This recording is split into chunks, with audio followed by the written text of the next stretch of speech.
Hey, is that folk music that you play there? What is that? How do you call that folk music?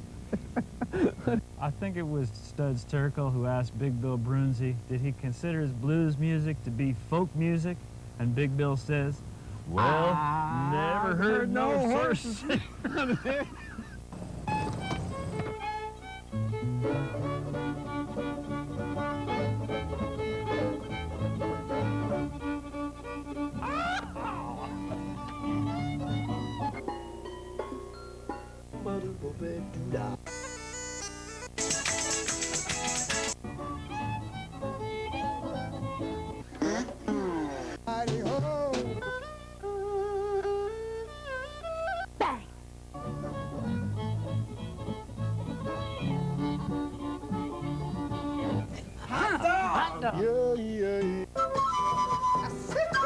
Don't hesitate. It could be your ticket to a new tomorrow.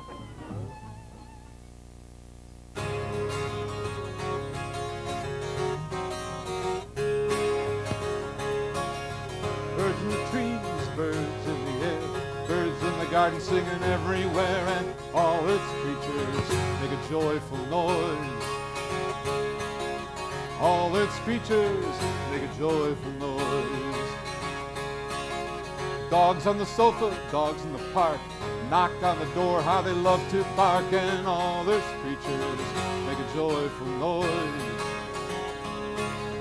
All its creatures make a joyful noise. Whales in the ocean, dolphins in the sea, singing to each other in harmony, and all its creatures make a joyful noise. All its creatures make a joyful noise. Well, I can't make you smile and I can't make you dance, I can't make you sing, but there's a chance. If you look out your window, there's a bird on a branch waiting to sing to you. Kids scream and yell when they play their games, monkeys in the trees do just the same, and all earth's creatures make a joyful noise.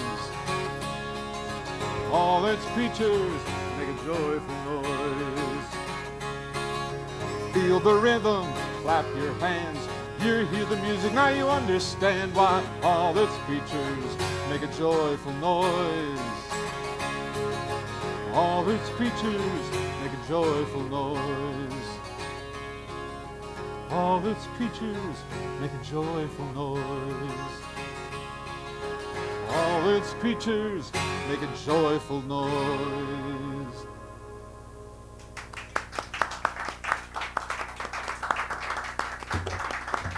All right.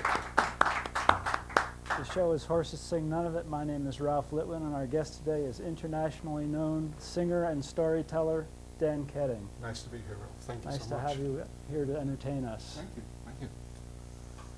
So, that song was from where? I wrote that song about 2 months ago. I wanted to have a song because one day one of the kids at a school I was at a couple years ago came up to me and said, you know, music is like noise, but it's there's joy in it. And I thought, God, what a great line. And I kept it for years in my notebook, and then one day, a couple months ago, I thought, you know, joyful noise, what a great idea for a song. So I wrote one. Great. So that's it's a good song, I think. You know, we'll see. They take on a life of their own eventually, you know. So how did you get into storytelling? I was lucky. My grandmother, who came over from Croatia in 1920, lived with us when I was a boy. And because of that, she brought all these stories that have been in our family for generations and generations. Wow. And so she taught them to me. And since I was the oldest of the grandchildren, I was expected to learn them, not just listen to them. It was my job to carry them on. So by the time I was 12, I knew about 35, 45 stories. Wow. In Croatian. I translated them later. You know, go to school and tell my friends, and nobody understood me. But it was always fun to kind of see the quizzical looks in their face. You know, but sooner or later, I put them into English. And when I was a young folk singer back in the 70s, I was in different bands. And then when the last one broke up, the last group I was in broke up, I suddenly realized that I really liked talking on stage as much as singing. So I started doing more stories, starting out with the ones that I learned from my grandma. Could you speak a little Croatian for us, just so we can get the sound of the language? Dobro dan. That's good day. Kako si? How are you? Dobro, dobro. Kako si ti? I'm good. How are you? So it's a Slavic language. It rolls off the tongue a lot like peanut butter. Well, what would you like to do for us now? Well, I'll tell you first a story about storytelling, and then I'll tell you one of the ones Grandma told me. Great. The first one is called The King of Ireland's Breakfast. Well, one day the King of Ireland woke. He turned to his wife and said, "Do you know what I want for my breakfast?" And she said, "No, I have no idea." He said, "I want those berries, the ones we had last year in Donegal." She said, "Husband, it would take a fast warrior 3 days to run there and 3 days to run back. Have some oatmeal." But when the King of Ireland got an idea in his head, he could never shake it. So he called for the 3 fastest warriors in all of Ireland to come to his quarters. He turned to the first one and said, "Connor, how fast can you run?" Well, Connor stood up, and he was a young warrior filled with exuberance of youth and the arrogance of youth. And he said, "My king, I can run as fast as the hare on the mountain." The King of Ireland shook his head sadly and said, "That's not fast enough." He looked at the next one and said, "Donald, how fast can you run?" And Donald, another young warrior, stood up and said, "My king, I can run as fast as the wind on the moor." The King of Ireland shook his head sadly and said, "That's not fast enough." And he turned to the last warrior, and his name was Fergus. And Fergus was an old warrior. He had been with the king since the beginning. And he was faster yesterday than he is today, and tomorrow he'll be a tad bit slower. And he never left his chair. He just looked at the king, and the king looked at him and said, "Fergus, how fast can you run?" And Fergus smiled and said, "I can run as fast as a storyteller's tongue." The King of Ireland broke into a beautiful smile and said, "You're the man for me, Fergus. Get me those berries." Fergus leaned forward, opened his hand, and there they were. He said, "My king, I've been there, and I'm back." And that's how the King of Ireland had the berries of Donegal for his breakfast.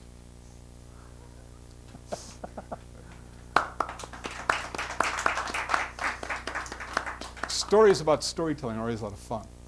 Just like songs about being a musician are fun. So it's always a lot of fun to tell a story about storytelling. So, well, Grandma was a great storyteller. She used to creep into my room late at night when I was 5, 6 years old.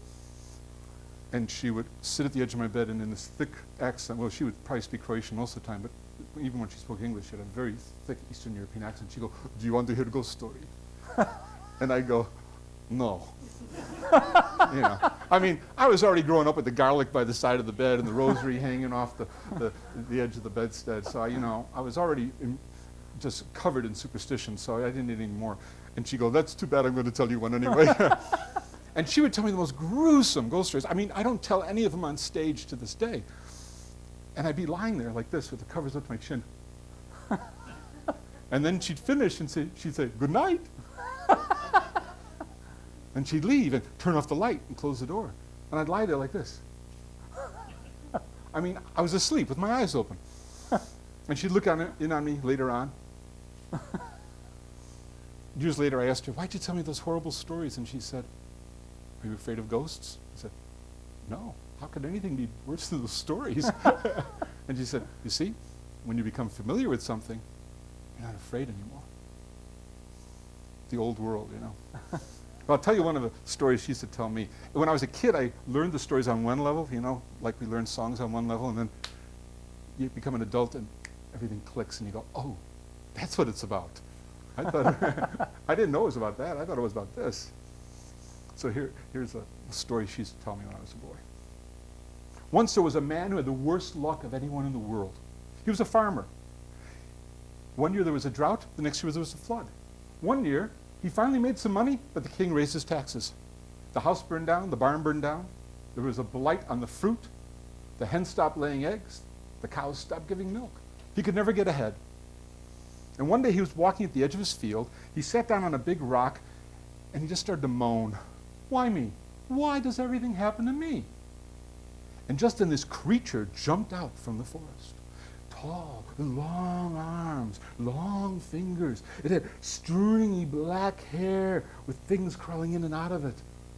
It had a huge beard with 2 green streaks that corresponded to its nostrils. The earwax was visible. Its breath was horrid, and it was laughing and dancing. And the man said, "Wait a minute! What are you?" And the creature stopped. He bowed and said, "Me? I'm your bad luck. It's because of me that everything horrible happens to you. I just dropped by to make sure you're as miserable as possible." And the farmer completely lost control, jumped up and hit his luck as hard as he could, knocked him out. Took off his belt, tied him up, ran back to the barn, got a shovel, dug a deep, deep pit, threw his luck in the bottom, filled it up with dirt, piled rocks on top, jumping up and down, screaming, and after that he felt really good. We all do. He went back to the house, and he wasn't there for 5 minutes when there was a knock at the door. It was the neighbor down the road. He said, "Oh, this letter came to me. It should have come to you. Sorry." The farmer opened it up, and his great uncle had died and left him a fortune. The next day, he won the lottery. He hadn't even bought a ticket. His luck changed overnight. His hens started giving 2 eggs a day. The cows the sweetest milk. His grain was taller than a 10-foot high building. Nothing stopped him. He made money hand over fist. His children even got smarter. And everyone felt pretty good for him because he had been down so long. Well, you always do feel good for someone who's been down that long.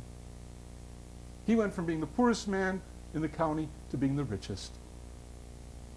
And the only person who felt bad about this was the man directly across the road because he used to be the richest. So one day he walked over and he said, "My friend, you've turned your farm around. Everything's going well for you. Tell me the secret of your success." The farmer said, "Hard work." No, that couldn't be it. You could work hard on this farm for 100 years and not make it work. Tell me the real secret. Perseverance? Trust me. I won't tell anyone. And finally the farmer broke down. He said, all right, I'll trust you. You see, I found my luck. And his neighbor said, "Your what?" "My luck. It's an actual creature. And I found him, and I buried him. You see that pile of rocks over there by the edge of the woods? He's buried underneath there. And ever since I buried him, everything's gone great for me." And the neighbor said, "Really? How interesting." And so that night, when everyone was asleep, the neighbor walked over with a shovel, moved aside the rocks, dug down till he found the creature, pulled him out, and he said, "Now, my friend, go back to your old master and make his life miserable again." And the creature says, "No, I'm not going to go back to him. He hit me. Look, I got a lump right there. He tied me up. He put me at the bottom of the pit. Do you know how hard it is to hold your breath for 3 weeks? No, I'm not going to go back to him. He's a mean man. But you saved my life. You're my hero. I'm going to stay with you forever." And you know, he did. And that's the story of one man's luck.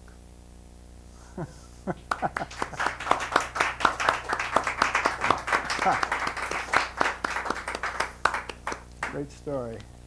You can see how Grandma's stories bounce from being good for kids, and then when you get older, being just right for adults. You know, many a time I remember thinking as an adult, ooh, I wish I could find my luck.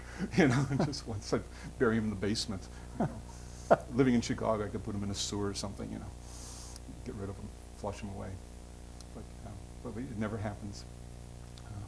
Let's tell folks how they can find out more information about your recordings and your book and your touring schedule. Great. They can email you at dantail@earthlink.net, or they can go to dankeding.com, www.dankeding.com. It's Keding. Thank you. What else would you like to give us?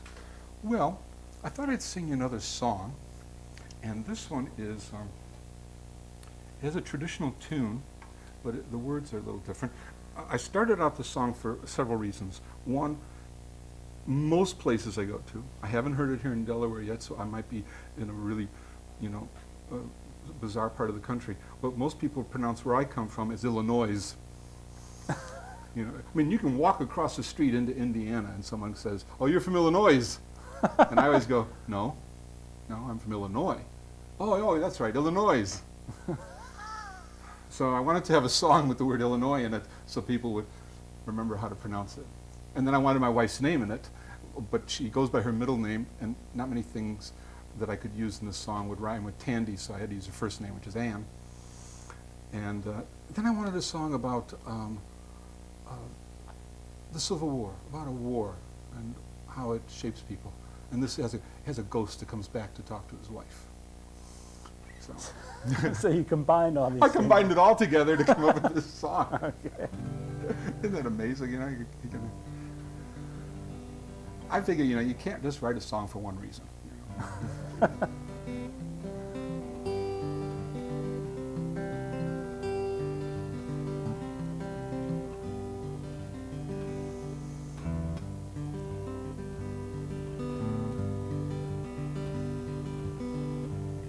Oh, will you come to Vicksburg, oh my Annie? Oh, will you come to Vicksburg, oh my Annie? Oh, see many men a-dying, hear many more a-crying.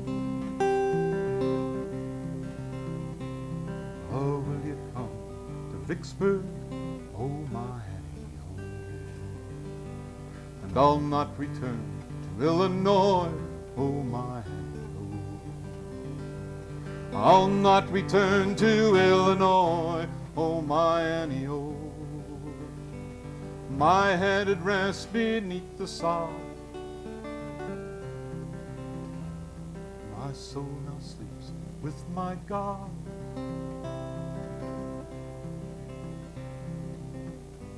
Can't return to Illinois, sweet love Annie, oh. And will you come to Fredericksburg, oh my Annie, oh. Oh, will you come to Fredericksburg, oh my Annie, oh. They marched us off to meet our death, so many men took their last breath. Oh, will you come to Fredericksburg, oh my Annie, oh. And I'll not return to Illinois, oh my Annie, oh. I'll not return to Illinois, oh my Annie, oh. My head at rest beneath the sod, my soul now sleeps with my God. I can't return to Illinois, my sweet love Annie,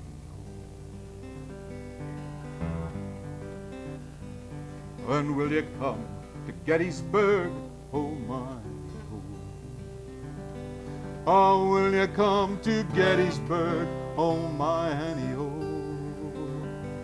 Where brothers slaughtered brother, then we buried one another. Oh, will you come to Gettysburg, oh my, and I'll not return to Illinois, oh my. I'll not return to Illinois, oh my Annie, oh. My head at rest beneath the sod, my soul now sleeps with my God. I can't return to Illinois, sweet love.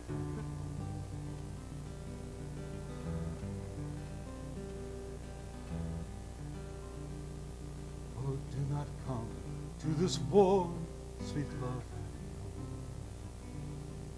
Oh, do not come to this war, my sweet love, Annie, oh. For if you'd seen the slaughter, you'd have only borne me daughters.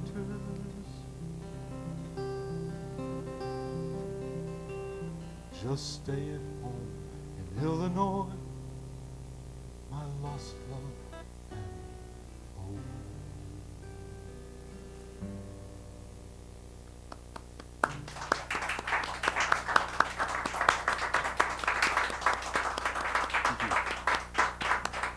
Very nicely done. Very nicely done. Thank you.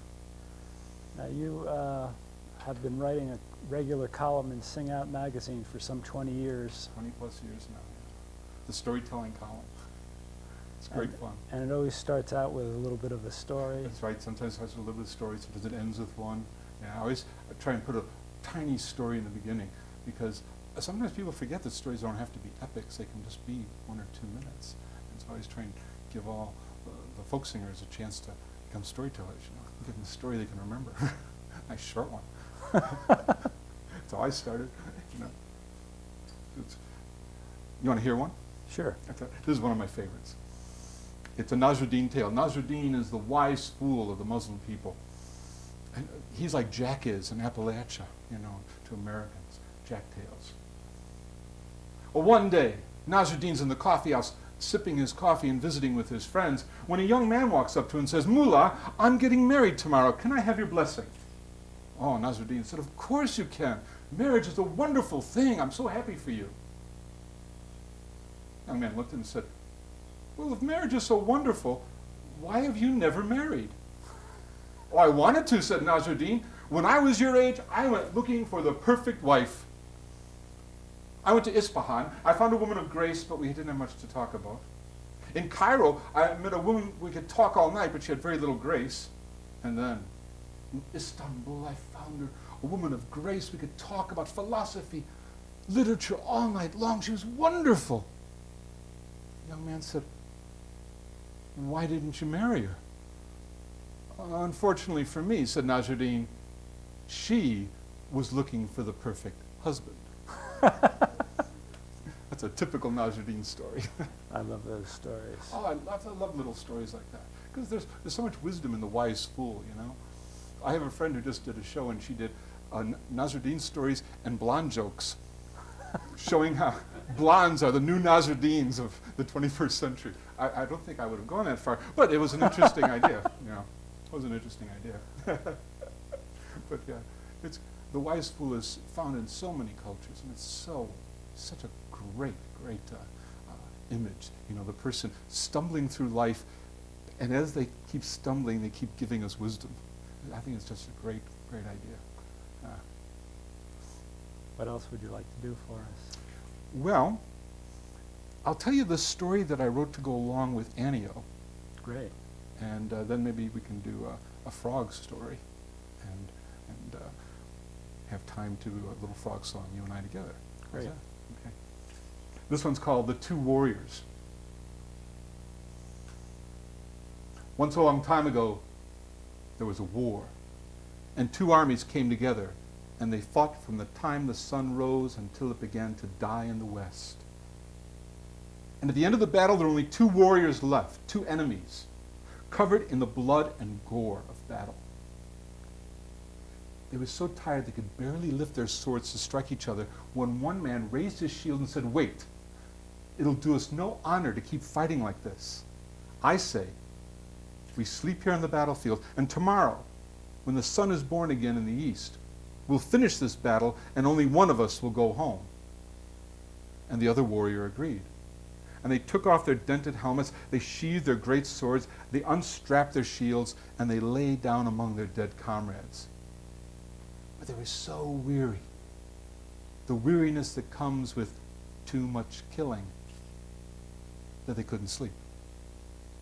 And finally, one man spoke. "Back in my village, I have a son, and he plays with a wooden sword, and when he grows up, he wants to be like me." There was silence for a moment. And then the other man spoke. "Back in my village, I have a daughter, and often when I look in her eyes, I see the youth of my wife." And the two men started to tell stories, one after another. And finally, the sun started to come up. They stood, put on their shields, their helmets, pulled out their great swords, and then they looked each other right in the eye. Without a word, they sheathed their swords, turned their backs to each other, and they both walked home. My grandmother always told me, you can never hate someone once you've heard their story. And that's The Two Warriors.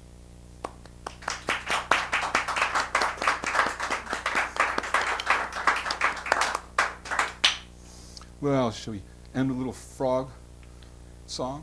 Sure, we have about 3 minutes. We should Okay. tell folks again how to find your website, www.dankeding.com. I think they'll maybe flash it on the screen. Maybe. But you know, we can always have the frog do it. Hello. Gonna do a song about a frog. It's called Froggy When a Courtin'. It's my favorite song. His too. So we're gonna do this together, me and Ralph, and Dan's gonna help. Okay.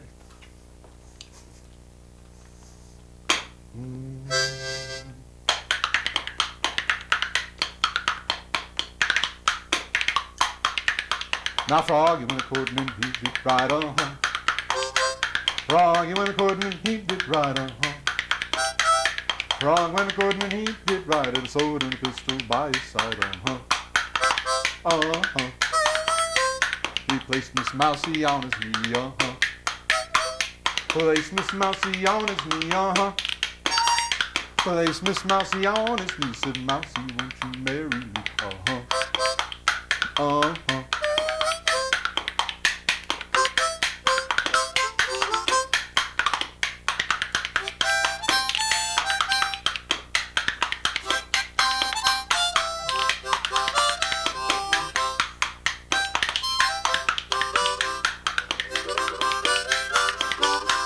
Without my Uncle Rat's consent, Without my Uncle Rat's consent, Without my Uncle Rat's consent, I would not marry the president,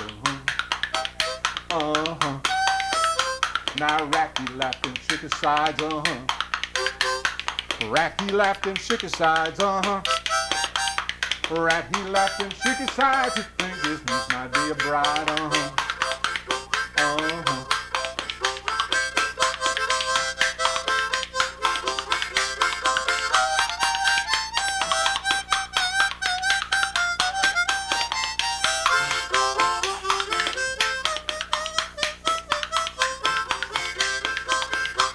Now what will the wedding supper be, What will the wedding supper be, Oh, what will the wedding supper be? A fried mosquito and a roasted flea, Now the first coming was a big black snake, First coming was a big black snake, First coming was a big black snake. He ate up half of the wedding cake,